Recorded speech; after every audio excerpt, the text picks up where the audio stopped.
ఈ లోకములకు వెలుగును నేనే అని చెప్పని యేసు ప్రభు అన్నారు కనుక ఆ వెలుగై ఉన్నటువంటి ఆ యేసుక్రీస్తు ప్రభుని మనము సొంత రక్షకునిగా అంగీకరించినట్లయితే మనలో ఉన్నటువంటి చీకటి తొలగిపోయి యేసయ్య మనలోనికి తన యొక్క వెలుగును మనకి ఇస్తాడు. అప్పుడు మనం వెలుగు సంబంధులుగా ఉంటాము, చీకటి సంబంధులము కాము. మనము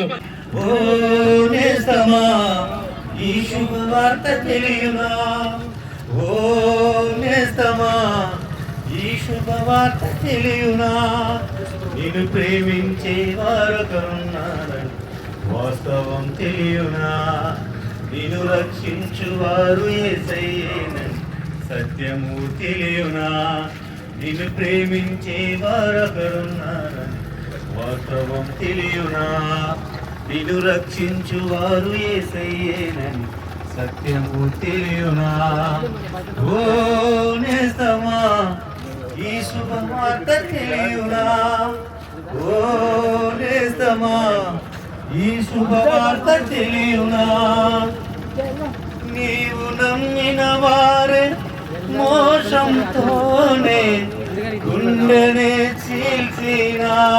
ఆశపడి భారం మోసుకుని సమస్త జనులారా నా వద్దకు రండి, మీకు విశ్రాంతిని కలుగజేస్తానని ప్రభు అయిన యేసుక్రీస్తు మనకి తెలియజేస్తున్నాడు. కనుక మీ కుటుంబాలలో శాంతి సమాధానం ఉండాలంటే, మీ బ్రతుకులు మీ జీవితాలు మారాలంటే ప్రభు అయిన యేసుక్రీస్తు మార్గములో నడవండి. ఇది మతము కాదు,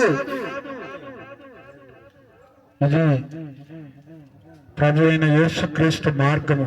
దయచేసి దీన్ని గమనించి ఎందరో బ్రతుకులను మార్చిన ప్రభు అయిన యేసుక్రీస్తు మన కుటుంబాలలో ఈ క్రిస్మస్ పర్వదినాన ఉదయించుతున్నాడు. కనుక మన హృదయాలలో తెరిచి ప్రభువుని మన హృదయాల్లో ఆహ్వానించి యేసుక్రీస్తు ప్రభువునందు విశ్వాసం ఉంచి రక్షించి ప్రభు రక్తములో కడగబడినట్లయితే మీకు నిత్యజీవం దొరుకుతుంది. కనుక ప్రియమైన సహోదర సహోదరులారా, ఇంత గొప్ప రక్షణ భాగ్యాన్ని ఆయనే మనం ముందు ప్రేమించి మన కోసం ప్రాణం పెట్టిన యేసు ప్రభుని అందరూ కూడా నమ్మి రక్షించి విశ్వసించాలని ప్రభు పేరిట మనం చేస్తున్నాను.